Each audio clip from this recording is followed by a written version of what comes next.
tagumpay o kabiguan, ng ligaya o lungkot. Kaya marapat lamang na tanggapin si Jesus bilang tagapagligtas at Panginoon. At matapos yun ay panariwain ang katapatan at paglapit sa Kanya bawat araw o day by day. Ang day by day ay naglalayong umalalay sa pang-araw-araw na pamumuhay. Narito po si Kuya Ed Lapis sa mensaheng pinamagatang The Tears of a Woman.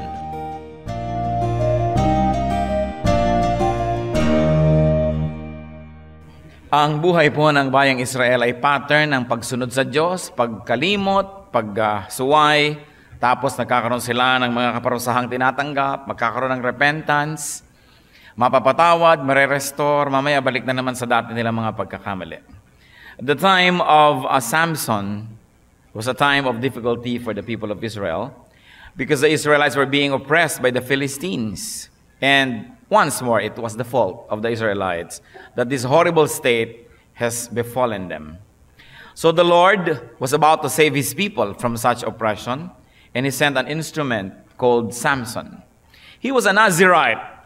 Hindi pa man siya ipisinisilang, ay sinabi na ang dapat niyang gawin sa buhay. Hindi siya dapat na maggupit ng kanyang buhok. Hindi siya dapat uminom ng anumang alak. Hindi siya dapat na humipo ng anumang mga maruruming bagay. Dahil yun ang identity ng mga Nazirites, people who were called by God from childhood, even from conception, unto a great mission in their life. So the boy was born, and he was stirred by the Spirit of God.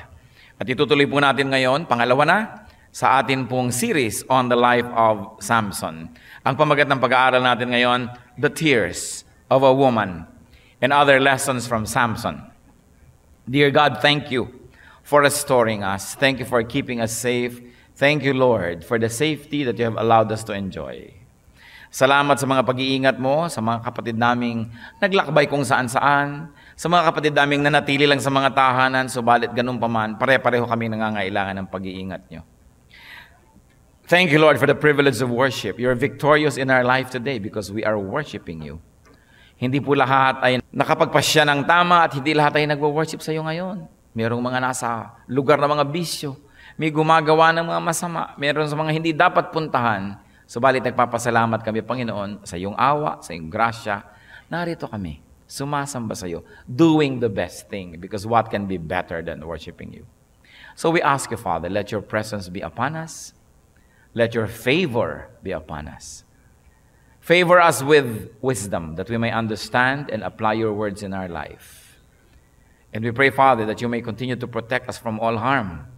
From harm coming from evil men and evil spirits. From malicious plans that may be hatched against your people today. All this we frustrate in the name of Jesus. And we place ourselves under your protective custody, under your care, under your love. Lord, you are our fortress, the tower we run to. And we ask you, protect us from harm coming from the outside and from that which comes from within our heart. Lead us unto greater godliness. Be our speaker. Restore us, Father. Forgive us our sins. And may your name be glorified in our midst. Lift us up to another level of spirituality where we can understand you more and be more like your Son, Jesus. We thank you, confident that you will ask this prayer as we ask, Lord, that you use your servant as your footstool, as a channel of your blessing, but be the source of all the good things. We praise you and thank you. In Jesus' mighty name. Amen. The tears of a woman. Judges 14, 1-4. Fully grown na po itong si Samson. Isa na siyang binata and apparently marriageable. Samson went down to Timnah and saw there a young Philistine woman. When he returned, he said to his father and mother, I have seen a Philistine woman in Timnah. Now get her for me as my wife. His father and mother replied, Isn't there an acceptable woman among your relatives or among all our people? Must you go to the uncircumcised Philistines to get a wife? But Samson said to his father, Get her for me. She is the right one for me. His parents did not know that this was from the Lord, who was seeking an occasion to confront the Philistines. For at that time, they were ruling over Israel. And may the Lord bless us as we journey through this colorful life of Samson. So Samson, the hero to be, grew to be a man. Saw a Philistine woman and asked his parents to get her for his bride. Ito ang kaugalian noon na ang mga magulang ang kumakausap sa mga magulang ng babae at sila ang nakikipagkasundo para sa kasalan. The parents objected because the woman was pagan. Bawal na bawal yun. Sabi sa Deuteronomy 7:1 and 3 at iba pa mga verses actually, when the Lord your God brings you into the land you are entering to possess and drives out before you many nations, the Hittites, Girgashites, Amorites, Canaanites, and Perizzites, Hivites, and Jebusites, 7 nations larger and stronger than you, do not intermarry with them. Do not give your daughters to their sons or take their daughters for your sons. At inulit pa ito sa Exodus chapter 34, Judges chapter 3, etc. But Samson insisted. Nagtaka ang mga magulang, kinakapos ba ng kababaihan ng ating bayan para ikaw'y humanap pa ng mapapangasawa doon sa lahi ng mga kalaban natin? Pero sabi ni Samson, siya ang nararapat para sa akin. And this statement that says, she's the right one for me, the Hebrew equivalent is, he did as he saw fit. Siya ang nasunod, and this was going to be a recurrent theme in the life of Samson. Siya ang nasusunod sa buhay niya, at hindi yung sinasabi ng mga magulang o sinasabi ng kanilang kaugalian. But unknown to his parents and to himself, that impulse to marry this foreign woman was from the Lord. Ang Panginoon pala ang nagtanim sa puso ni Samson na hangarin na mapangasawa itong babaeng ito dahil may plano ang Diyos. Balak niyang guluhin ang relasyon ng mga Israelites at mga Philistines sa pamamagitan ng kasalan na ito. Sapagkat ang mga Philistines at Israelites ay sobrang na yatang nagkapalagayang loob.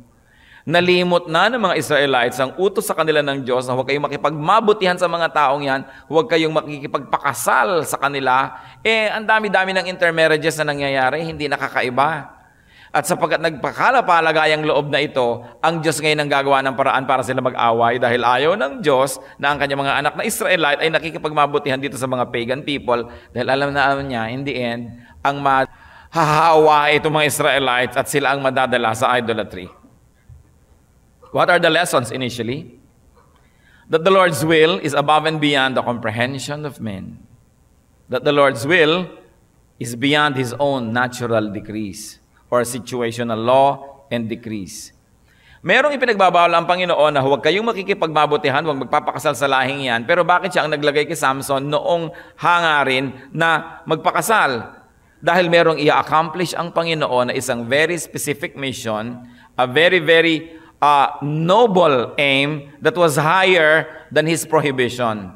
So the Lord caused Samson to want the woman for his bride. Alam niyo naman ang Panginoon, may sariling isip. Sabi niya sa Isaiah 55:8, for my thoughts are not your thoughts, neither are your ways my way. So on special cases, God may override and direct man's free will. And God may even, on some occasions, contradict Himself. And why not? Siya naman yung Diyos. Nakita po natin dito, ipinagbabawal niyang mag-asawa yung mga Israelites with this lahi. Pero siya pa ang naglagay kay Samson ng paghahangad na mapangasawa yung babaeng yun. Kasi may mas mataas siyang layunin. Alam natin na yung mga spies ng Israel nung lumipat doon sa kabilang lupain, pinahahabol ng hari, itinago nitong isang babae. Nagsinungaling pa nga yung babae sa sarili niyang mga kababayan. Wala rito. Samantalang tinabunan niya ng mga kung ano para huwag makita. Anong nakita natin? Pinagpalapan ng Diyos yung babae. Yung mga kamadrona na mga Hebrew women, tinawag ng Pharaoh. Yung mga kababayan nyo, sobrang dami ng inianak. Nakakatakot na kayo, overpopulated na kayo, baka nyo kami labanan. So pag kami kababayan kayo ng anak ng lalaki, patayin nyo, ha? Opo, sabi ng mga kamadrona. Hindi naman sinunod, ang dami pa rin ipinanganak na lalaki at nabuhay. Ipinatawag ng Pharaoh, akala ko may usapan tayong papatayin nyo yung mga bata pag lalaki, ano di nyo pinapatay? Sabi ng mga kumadrona, kasi malulusog ang mga babaeng Israelite. Pagdating namin, nagja-jack and point na ang mga tang ipinanganak. Naipanganak na, buhay na, paano pa namin sasabihin at pipisilid ang ilong at sasabihin, ay patay ang bata, nag-uuuha na. Nagsinungaling na naman sila. Ano na naman ang nangyari? Ang sabi sa Bible, and God blessed them. They had their own husbands and families. Pero yan kasi, ang God ang gumawa ng batas, siya ang pwedeng gumawa ng exception. Tayong tao na hindi gumagawa nun, wala tayong karapatan na gumawa ng exception dyan. Because God has a higher cause than His technical law in some instances. At nakita natin yan, operational na naman sa buhay nitong si Samson. Daniel 4:17, the Most High is sovereign over the kingdoms of men. So sino ang makakapagtanong sa Diyos kung yun ang gusto niyang gawin?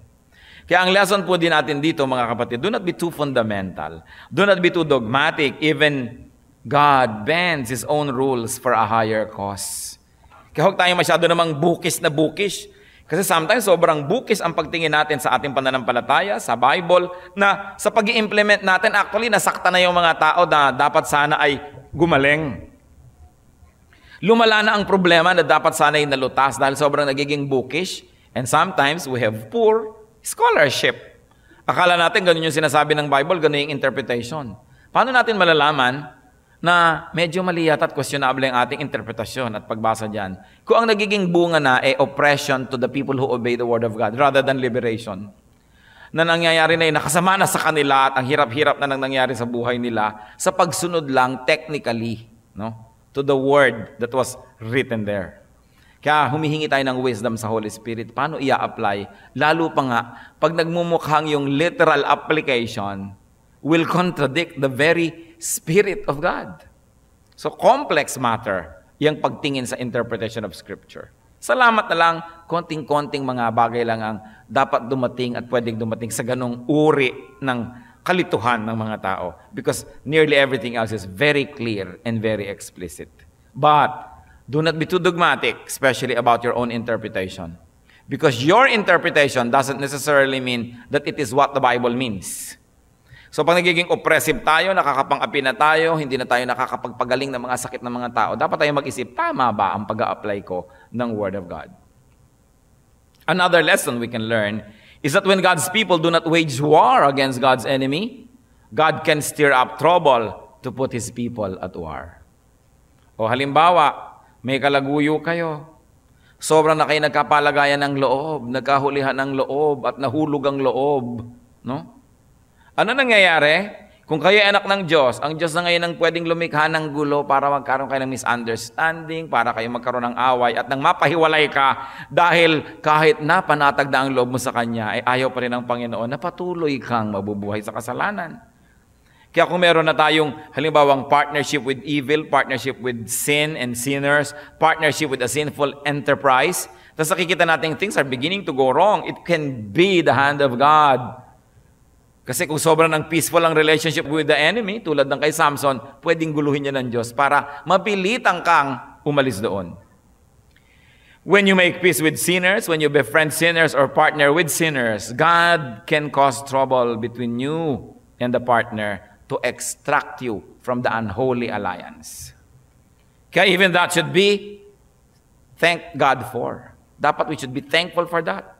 Na things are going wrong, pero sasabi mo, but to begin with, hindi naman talaga ako dapat nakikipag-partner sa mga ito. So, Diyos na marahil lang kumikilos talaga dahil kung ako lang ang masusunod, ay hindi ko na iibahin pa ang aming magandang pagpapalagayan. Kaya importanteng sensitive tayo to events. Judges 14:5-9, as we keep on reading. Samson went down to Timnah together with his father and mother. As they approached the vineyards of Timnah, suddenly a young lion came roaring toward him. The Spirit of the Lord came upon him in power, so that he tore the lion apart with his bare hands, as he might have torn a young goat. But he told neither his father nor his mother what he had done. Then he went down and talked with the woman, and he liked her. Some time later, when he went back to marry her, he turned aside to look at the lion's carcass. In it was a swarm of bees and some honey, which he scooped out with his hands and ate as he went along. When he joined his parents, he gave them some, and they too ate it. But he did not tell them that he had taken the honey from the lion's carcass. Hindi pa si Delilah ang pinag-uusapan natin. Ibang babae ito. Mamaya pa, susulpot si Delilah sa storya. So, namanhika na sila Samson, and on the way, Samson was attacked by a lion. Apparently, hindi sila lagi magkadikit doon sa kanilang paglalakbay patungo doon sa bayan ng babae dahil nung inattack si Samson ng leon, hindi naalaman ng kanyang mga magulang. At sa lakas itong Samson, because he was empowered by the Spirit of the Lord, as the verse tells us, pinaglasog-lasog niya itong leon na to na parang magwawasak siya ng katawan ng isang bagong panganak na kambing. Kayang-kaya niya yung leon, bare hands. Pero hindi niya sinabi sa mga magulang niya ang nangyari. Baka sabihin ng mga magulang, sabi ko na nga ba sa'yo, hindi tayo dapat nagpupunta dito, bla bla bla bla bla. Hindi niya sinabi. And arrangements were made for the wedding. Later on the following year, bumalik si Samson sa team na for the wedding details. Alam niyo, mahaba ang seremonya niyo ng mga kasal-kasalan. Makikipag-usap, dadaan pa ang panahon, pagkatapos magkakaroon pa ng betrothal, kung ano-ano pa. Ngayon, sa panahon na yon, bumalik si Samson. At sabi niya, matingnan nga kung anong nangyari sa kalansay ng leon na pinagdurug-durug ko dito. Nung siya'y bumalik na, almost 1 year later. So, ininspeksyon niya yung kalansay ng leon at nakita niya na doon sa pagitan ng mga buto, may tumira ng mga bubuyog at gumawa ng bahay doon at may naipon na sila ng mga pulot-pokyutan. There was already honey and there was a honeycomb. So, ang ginawa nitong si Samson, kinuha niya yung honey, sinalok niya ng kamay niya mula doon sa kalansay, at kinain niya sa daan, pinapak-papak. At pagdating niya sa mga magulang, pinakain din niya, nagkain din naman ng matatanda. Sabi ko, ang tamis, ang sarap. But that was forbidden. Leviticus 11 is very clear that Samson should have not taken it because he should not have touched the skeleton of a dead animal. Siyempre, wala namang skeleton yung buhay na hayop. No? The point is, hindi niya dapat hinawakan yung bangkay na yun. Kay buto yun, kay ano yun. Bawal, lalo pangat Nazirite siya. What lesson so far can we gather from the reading? First of all, that the Spirit of the Lord empowers humans. Hindi natalo ni Samson yung leon dahil siya ay si Samson, kundi dahil kinasihan siya ng Espiritu ng Diyos. Ang mga tunay na malalakas ay malalakas hindi dahil sa kanilang sarili, kundi dahil sa Espiritu ng Diyos. And God's Spirit enables men to transcend human limitations. Napakahalaga yung presence ng God na nakikipisa ng Espiritu ng Diyos sa taong ito kaya sa malakas, kaya siya may nagagawa, kaya siya may na-accomplish. And of course, it is important for us to support and follow a man whom God empowers with His Spirit. Kaya sa kalabanin mo yon, kakalabanin mo ang Diyos, sumunod ka't umayon at tumulong doon sa kinakasihan ng Espiritu ng Diyos. Katulad nung panahon nila Peter, pinigil sila ng mga makapangyarihang lalaki sa kanilang bayan na mag-preach in the name of Jesus. At sabi ni Gamaliel, wag natin silang pigilin. Kasi kung ang kanilang ginagawa ay hindi galing sa Diyos, mamamatay ng kusay ang kanilang kilusan na yan. Pero kung ang ginagawa nila ay galing sa Diyos, sabi niya, tayo ngayon ang kakalaban sa Diyos mismo. Dahil kinakalaban natin yung ginagamit niyang mga taong yan. Kaya wag. Huwag nating salungatin because we might find ourselves fighting God Himself. So it's important at kung tayo na may susunod, titingnan man lang natin kung sinusundan natin, sumusunod ba't empowered ba by the power of the Spirit of God? O baka naman kung anong Espiritu ang nandyan, susunod-sunod tayo. Kita niyo yung mga sumunod sa mga pinuno ng Espiritu ng alak, ano nangyari? Kaya chinecheck natin ang lahat. Meron pa pong lesson, lalo sa mga anak. It is not good to keep dark secrets from our parents, from our elders, from our superiors. Sabi, anak, saan galing yung kinakain mong honey? Diyan lang ho. Hindi niya sinabi na kinuha niya doon sa kalansay, doon tumubo yung honey na yon. Sana napigil siya ng mga magulang niya. Kaya may naglihim din sa panahon ni Joshua ng kanyang gawang kasinungalingan, pinaamin yon. Joshua 7:19, Joshua said to Achan, my son, tell me what you have done. Do not hide it from me. Makinig kayo, mga kapatid, lalo mga kabataan. Halos lahat ng kabataang napariwara, naglihim sa magulang. Naglihim. Nakakalimang nobyo na pala, wala pang kamalay-malay ang magulang. Kung saan-saan na pala nag-overnight, uma-absent pala sa eskwela at kung saan-saan sumusuot during the day. Hinuhubad pa ang uniform sa toilet ng mall. Magpapalit ng damit, magpapakalat-kalat at pag-uuwi, isusuot na ang uniform uli. Sabi naman ng nanay, napakanit ng anak ko, hindi malang naklukot ang uniform. Paano hindi na maisunuot maghapon? No? Magla-library po ako, magaganito ako, naglilihim. Kaya mga anak, hindi dapat mapaglihim sa magulang sapagkat alam nyo, kung may problema kayo, kung meron kayong pag-ibig, kung meron kayong suliranin, sabihin nyo sa magulang nyo kasi sila ang kauna-unahan at kahuli-hulihang tutulong sa inyo mula una hanggang dulo sila. Hindi yung pag ang laki-laki na ng problema at saka palang sasabihin sa magulang, nanay, pregnant po ako. Ha? Gano'ng katagal na? 10 months na po. Hindi ko nahalata.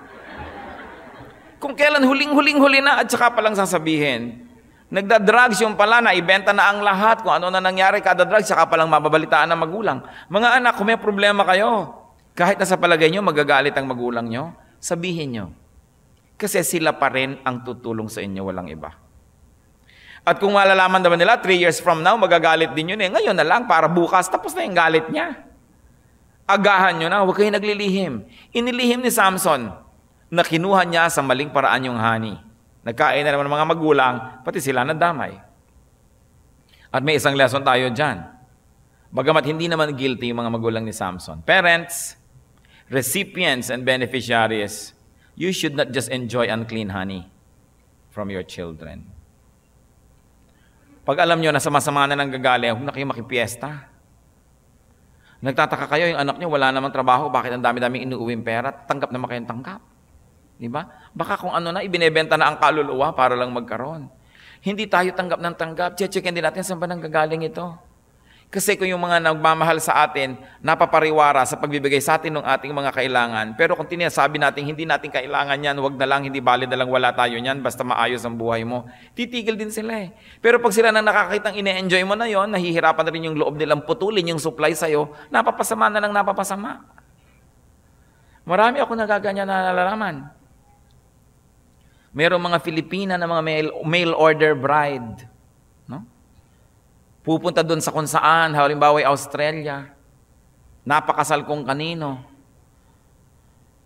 1 buwan lang pala siyang naging asawa ng pinakasalan. Pagkatapos ng 1 buwan, ibinenta na kung kani-kaninong lalaki. Napasama na lang napasama. Hindi na ngayon makauwi ang Pilipina dahil panay na ang padala ng mga kamag-anak ng drawing ng paa. Panay na ang hingi ng mga pabango at kung ano-ano na, paano pa siya uuwi sa barangay nilang Bigo? So napapariwara at napapalsubo na doon dahil sa mga kamag-anak na gustong mag-enjoy ng dirty honey. Kaya tayo mga kamag-anak, sabihin na lang natin sa mga anak natin, mga mahal sa buhay, sige na kahit magdildil tayo ng asin, kailangan malinis ang buhay mo. Huwag kang meron na, bakit pagkaganda-ganda ng cellphone mo, wala ka na mga nabuhay. Magtakataka naman tayo, saan kinukuha ang mga ito? Sapagkat yung materialism, yung advertising, marami tuloy mga kabataan ng kung ano-ano ng mga himalaan pinagagagawa, makasabay lang sa mga kabarkada. Kung yan galing sa masama, galing sa marumi, huwag nating enjoyin. At ipakita nating nire-reject natin yan so that they will be encouraged to live upright lives, although we may be wanting in some areas of our life, but our spirit is one with the Lord. At pag ganun tayo, gaano katagal yan, darating din ang blessing ng Panginoon. Ikinalulungkot ko talaga na napakaraming mga magulang din ang sila na yung nagtutulak sa anak nila para mapasama. Meron pa akong kilala, magandang bata, abay pinipilit ng ina na mag-prostitute. Yung ina ang pumipilit. Ibig-ibig kong barilin sa luneta. Itong inang ito. Sabi kasi ng bata, Pastor, di po ba, sabi sa Bible, maging masunurin sa magulang. Sabi ko, exemption na yan. Dahil pinapapunta ka na niya sa impyerno, magiging masunurin ka pa. Kailangan niya matuto kang tumanggi. Huwag mong gawin yan.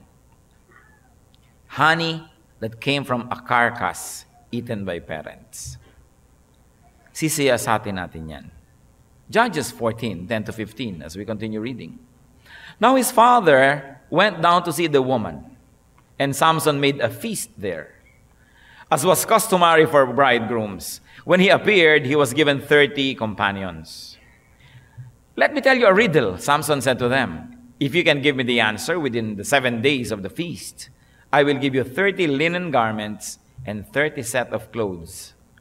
If you can't tell me the answer, you must give me 30 linen garments, and 30 sets of clothes. Tell us your riddle, they said. Let's hear it. He replied, out of the eater, something to eat. Out of the strong, something sweet. For 3 days, they could not give the answer. On the 4th day, they said to Samson's wife, coax your husband into explaining the riddle for us, or we will burn you and your father's household to death. Did you invite us here to rob us? Yan. Bilang kasama doon sa pista ng kasalan, si Samson ay nagbigay ng handaan na 7 araw ang itinagal. Ang mga Philistines, binigyan siya ng kasamang 30 lalaki, as was the custom, at sila yung nandun 7 araw na nagpipista. Marahil, itong si Samson ay nakiinom-inom, nakitikim-tikim, ng konti-konti lang, at nung malagihay na siya at amoy chiko, nakipaglaro na at nagbugtong. Sabi, magbubugtong ako sa inyo. Pag nasagot nyo, bibigyan ko kayo ng 30 set ng damit. Pag di nyo nasagot, ako bibigyan nyo. Ito yung mga usapang lasing hindi ba? So Samson gave a riddle. Alam nyo na ba yung sagot sa riddle? Out of the eater, something to eat. Out of the strong, something sweet. Matatapos na ang deadline, hindi pa masagot ng mga lalaki, so nakikutsaba sa kanilang kababayang babae na magiging asawa ni Samson. Yan ang problema ko, mapapangasawa mo, mas loyal sa tribo niya kaysa sa'yo. Kasi taga-ibang tribo. Sabi, papatayin ka namin, ha? Pati tatay mo, pag hindi mo nakuha yung sagot, hingin mo, ibigay mo sa amin. And so, ang babae siyempre, gagawa ng paraan. Ever wonder kung bakit ang title ng ating message ay The Tears of a Woman? Judges 14:16-18. Then Samson's wife threw herself on him, sobbing, you hate me. You really don't love me. You have given my people a riddle, but you haven't told me the answer. Mga tampo-tamporiring. I haven't explained it to my father and mother, he replied. So why should I explain it to you? She cried the whole 7 days of the feast. Sounds familiar? So on the 7th day, he finally told her, because she continued to press him. She in turn explained the riddle to her people. Before sunset on the 7th day, the men of the town said to him, what is sweeter than honey? What is stronger than a lion? Nasagot. Samson said to them, if you had not plowed with my heifer, you would not have solved my riddle. Yun pong ang heifer, isang batang hayop na hindi dapat ginagamit sa pag-aararo. Sabi ni Samson, kung hindi nyo ginamit ang aking heifer, hindi nyo malalaman ang sagot. He was saying, if you did not misuse my wife, you would have not known the answer. So, nanganib na ngayon na matatalo yung mga Philistine men, nandaya na.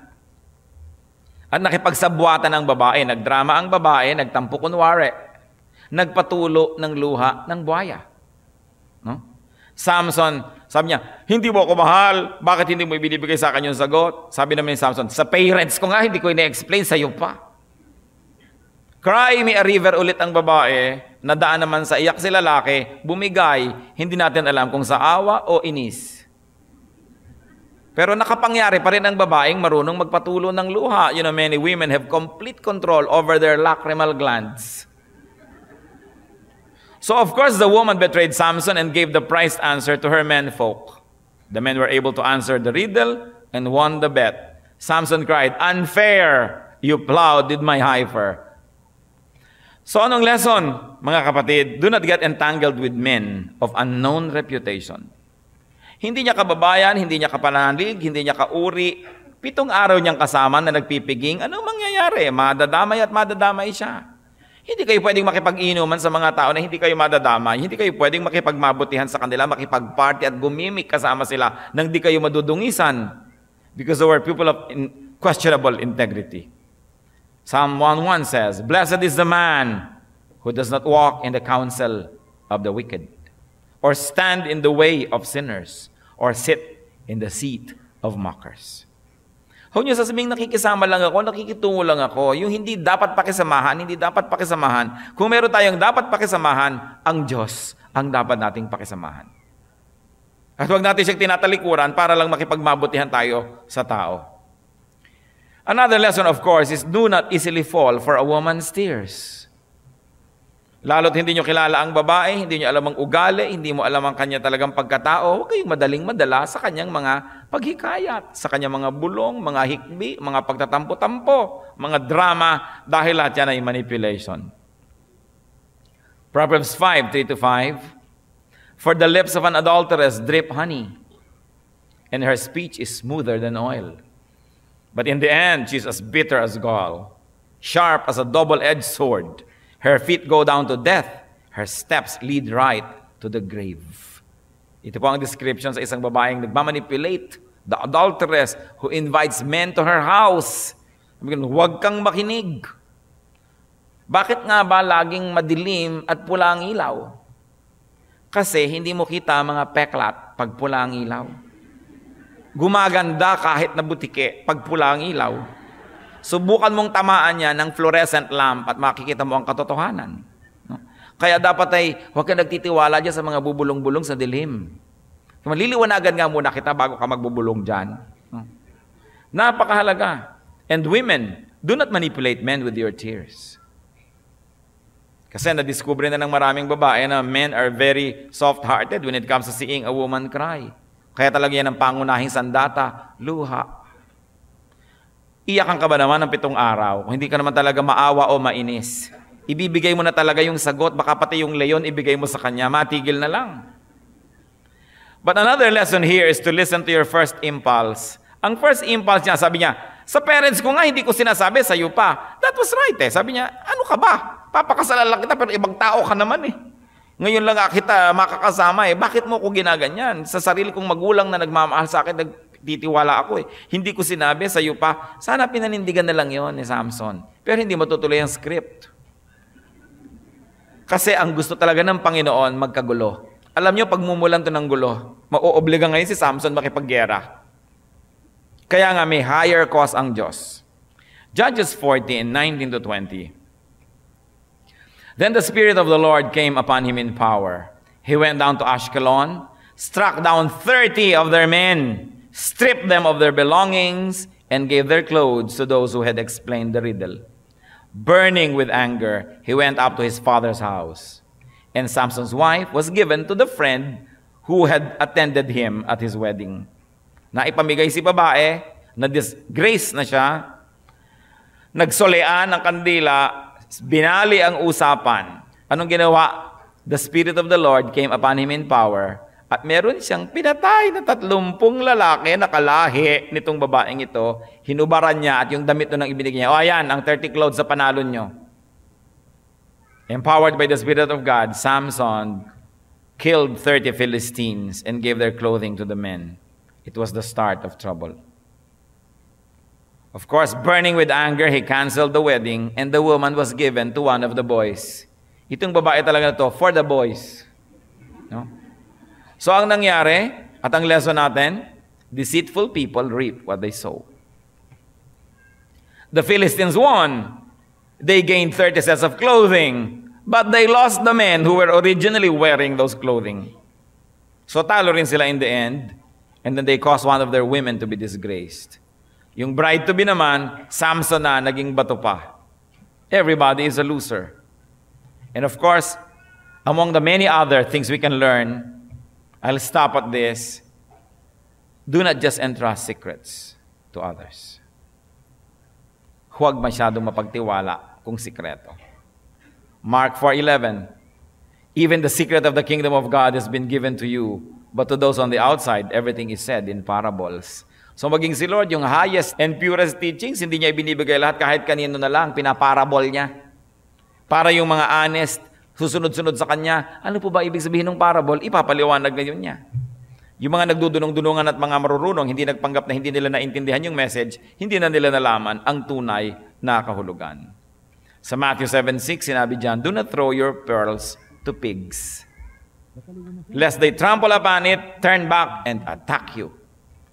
Yung baboy, bigyan mo ng perlas, magagalit, dudurugin niya yung perlas, at kung pwede kanyang susugurin kanya. Kasi sa kanya walang kwenta ang perlas. Ang gusto ng baboy ay kaning baboy. So, hindi ka nagbibigay ng matataas na bagay sa mga napakabababang utak. Hindi ka maiintindihan. Hindi ka nagtitiwala kung kanino na lamang. The Bible is full of these examples. Kailangan sinusuri kung sino ang pinagtitiwalaan. Other lessons, of course, that we can learn is that parents should not just give in to their children's ungodly whims. In this case, it's exceptional. It really had to happen because God ordained it. But in ordinary cases, dapat hindi mo sinusunod yung anak kung mali ang gusto. Katulad doon, gusto magpakasal sa ipinagbabawal ng Diyos, sinunod pa rin nila, gulo tuloy nangyari. Proverbs 22:15, folly is bound up in the heart of a child, but the rod of discipline will drive it far from him. Marami raw ng mga kahangalan na nasa bata, pero yung pamalo nyo ang maglalayo sa kanya sa mga kahangalan na yun.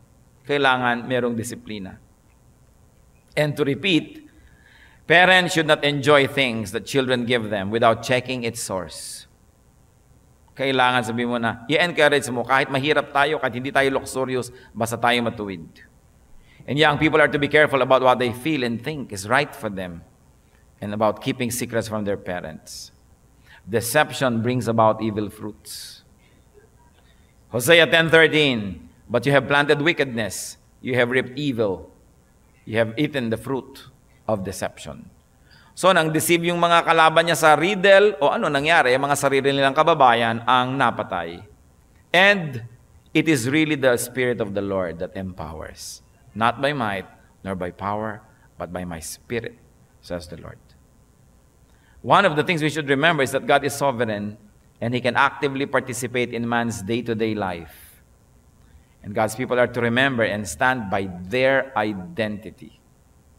Samson was an Israelite, and they were forbidden to intermarry. But then again, as I have said, it's an exceptional case. In our case, we stick to the rules. Kung ano sinasabi ng Panginoon, sundin natin. Liban na lang sabihin niyo, ako rin si Samson, patunayan mo, pumatay ka muna ng leon. Ngayon, kung hindi, obey the rules. No? And just stick to the rules.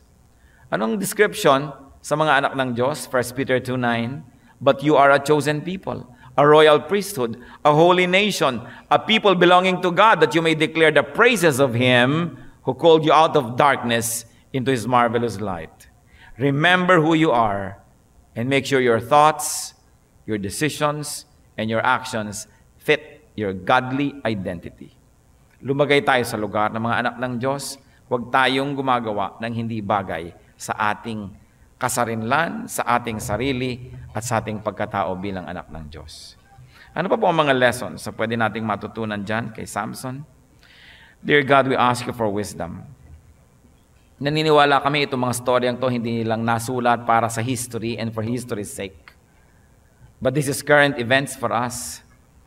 That the ideas are so universal that they apply even to our life today.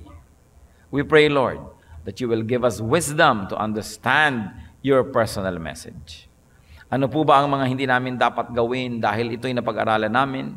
Ano ang dapat namin gawin dahil nga napag-aralan namin ito? Patuloy niyong ipaalala sa amin, Panginoon, ang mga dapat pa naming maituwid sa aming buhay. At yung ginagawa naming tama na lalo pa naming maitama at ma-reinforce ito sa aming buhay. Mga kapatid, tayo magbulay-bulay ng sandali. Napakahalaga na binibigyan natin ng puwang ang Espiritu ng Diyos. Humingi ng karagdagan pa mga personal application sa pag-aaral natin na ito sa buhay ni Samson. Isang napakalakas na tao, subalit meron ding napakalaking kahinaan. Kahinaan na sisira sa kanya at sa kanyang ministry. Pray.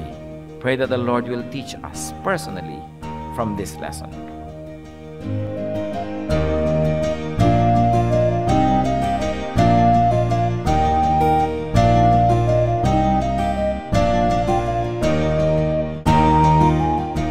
Ang katatapos pong mensahe ni Kuya Ed Lapis ay pinamagatang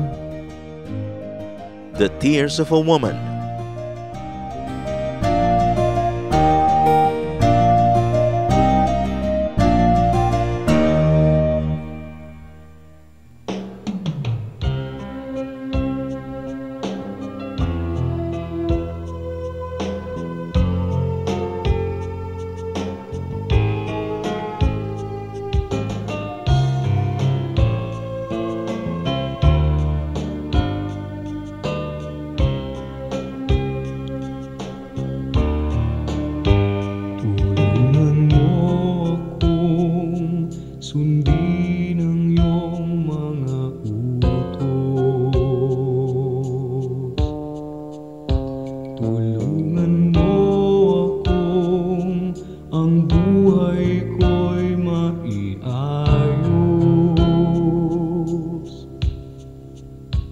At sa mga tukso, tulungan mong pigilin ang sarili ko.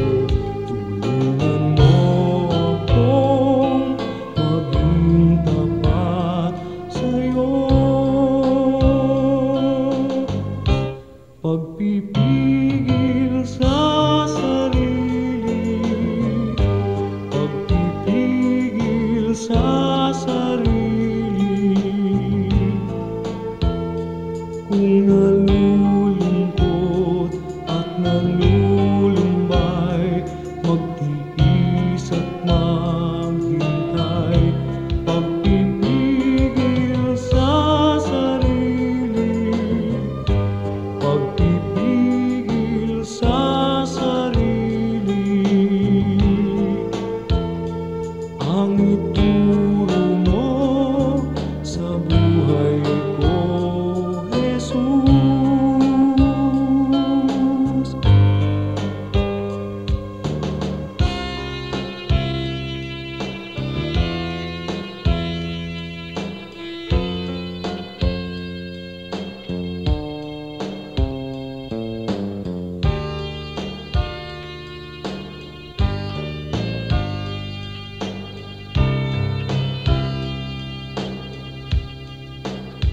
At sa mga tukso'y tulungan mong pigilin ang sarili ko. Tulungan mo akong maging tapat sa'yo. Pagpipigil sa sarili, pagpipigil sa sarili. Kung nalulungkot at nalulumbay, magtiis at maghintay. Pagpipigil sa sarili, pagpipigil sa sarili. Ang ituro mo sa buhay ko, Jesus.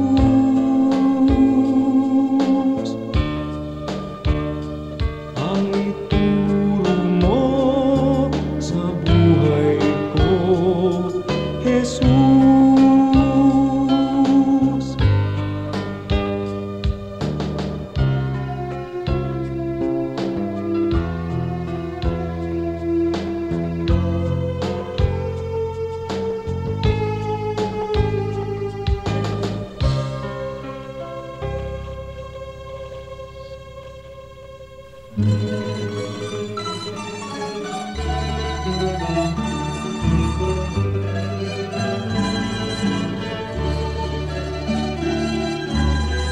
Mga gawa niyo sa aming buhay, tuwin ay naaalala. Kayo'y laging tapat na tunay, puno ng pagpapala. Salamat sala'y pinatawad, nilinis niyo, Diyos. Pakinggan niyo't aming ilalahad, awit sa inyo, Jesus. O kay sarap mabuhay sa piling niyo, Jesus. Bawat landas may kulay, kasiyahay lubos, ang tanging ninanais ay magpuri sa inyo, lalo lang tumatamis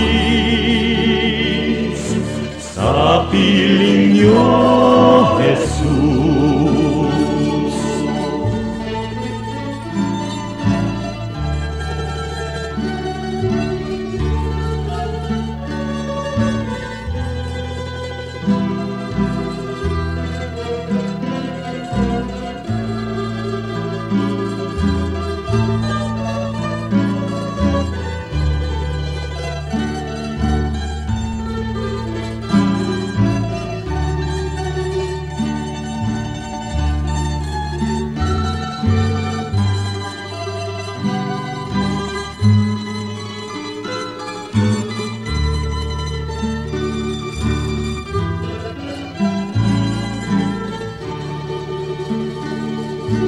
O kay sarap mabuhay sa piling niyo, Jesus. Bawat landas may kulay, kasiyahay lubos, ang tanging ninanais ay magpuri sa inyo, lalo lang tumatamis sa piling niyo, Jesus. Bawat hakbang ay mayroong awit, bawat pintig ng puso, mga himig na makalangit sa damdami bugso. Lumipas man ang aking buhay, awit di matapos, sa langit man ay iaalay, pakinggan niyo, Jesus. O kay sarap mabuhay sa piling niyo, Jesus. Bawat landas may kulay, kasiyahay lubos, ang tanging ninanais ay magpuri sa inyo, lalo lang tumatamis sa piling niyo, Jesus. Lalo lang tumatamis sa piling niyo, Jesus.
Kapayapaan sa gitna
mong tinig, paligid may dilim, sa pag-asa'y itik.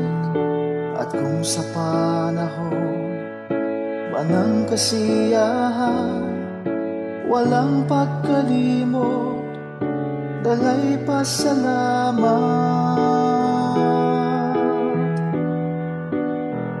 Alay ko ay papuri, damhin mo pagsamba, ang pag-ibig mo sa'kin walang hanggan. Sa iyo kabutihan, buhayan nakamtan, pupurihin ka magpakailan pa man,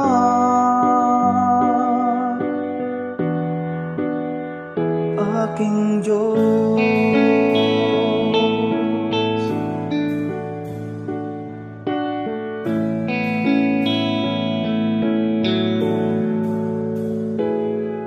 At kung magkaminsan di ka maramdaman, sa puso ko'y tiyak ika'y naririyan. Kahit sa dulo man itong aking buhay, ika'y aking lakas, hindi mangangamba.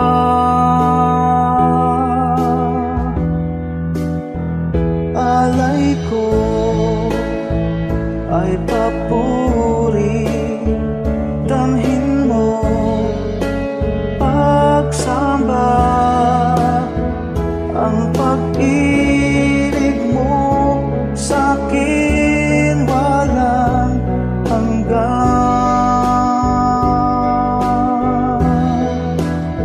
Sa iyo kabutihan, buhayan nakamtan,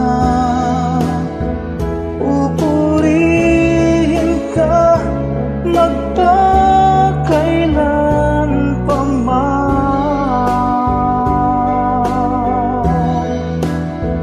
aking Diyos.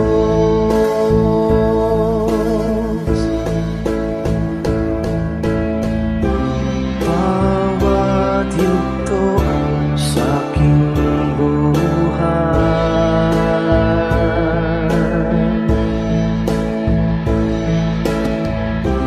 laging laan iyong gabay.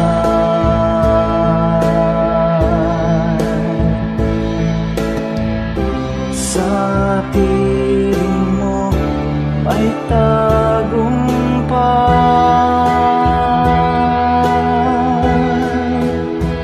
Alay ko ay papuri, damhin mo pagsamba, ang pag-ibig mo sa'kin walang hanggan. Sa iyo kabutihan, buhayan nakamtan,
aking Diyos,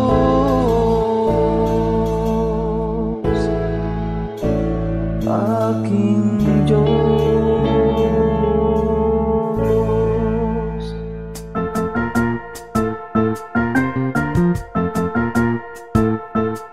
Oras na po para pansamantalang magpaalam ang programang Day by Day. Tayo po'y magsama-sama tuwing ika-6 hanggang ika-7 ng umaga, araw-araw. Magandang umaga po at mabuhay ang Panginoong Hesus!